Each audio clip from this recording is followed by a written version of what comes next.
na. Alam mo na, miss na kita. O sige, mamaya na. Dito na asawa ko. What's happening? Nothing. Yes! May problem ako. May problema ka.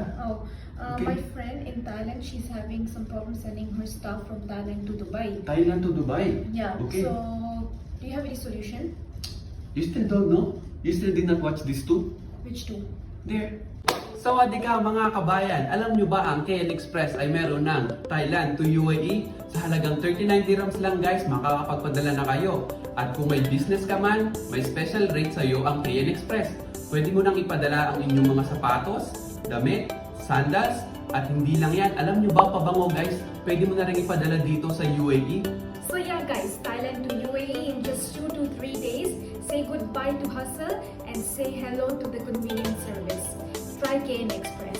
I told you, right?